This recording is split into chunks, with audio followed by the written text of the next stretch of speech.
এটা হলো কাঠবাদাম। কাঠবাদামগুলো কিনে নিলাম, ভাজলাম। বাদামটা খেতে খুবই মজা, মিষ্টি মিষ্টি। আর এই বাদামটা দিয়ে এই দেশে বেশিরভাগ আপনি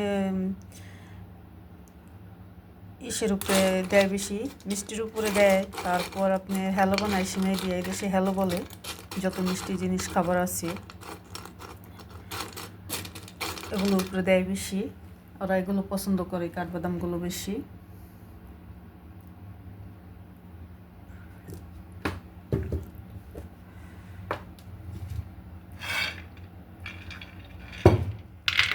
এটা হলো দেখতে বুটের মতন, কিন্তু এটা বুট না, এটা হলো আপনার কাস্তানা, ছোট ছোট কাস্তানাগুলো।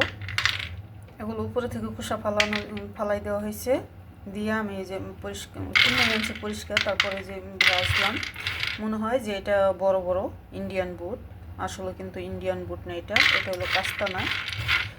এটাও খেতে বাদামের মতনই, খুবই সুস্বাদু। এটা বেশিরভাগ পোড়া দিয়ে, আলুর মতন পোড়া দিয়ে খাইলে আরও বেশি মজা লাগে, যে যেভাবে খায়। তো আমাদের এখানে তো লাঠি চুলা নাই যে পোড়া দিয়ে খাবো, আবার অনেকে ফড়নে দিয়ে খায়, ফড়নে পুড়ে খায়। তো আমি আজকেও ভাজলাম। আসলে না খেলে বুঝতাম না ভেজে এত মজা, হাতের ভাজা মজাই আলাদা।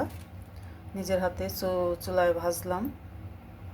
এটা সবসময় আমরা কিনে না খাই কাঠবাদামটা প্যাকেটের থেকে, বাস অতটা মজা পাই না। তাই আজকে নিজের হাতে ভাজার পর যতটা মজা পাইলাম খেয়ে, আসলেই নিজের হাতে না ভাজলে বুঝতাম না যে এই বাদামটা গরম গরম এত মজা। আমার বাদামগুলো ভাজা কেমন হলো সবাই লাইক করেন, শেয়ার করেন, কমেন্ট করেন, ফলো দিয়েন। তা ভালো থাকেন, সুস্থ থাকেন। আবারও দেখা হইব নতুন কোনো ভিডিও নিয়ে।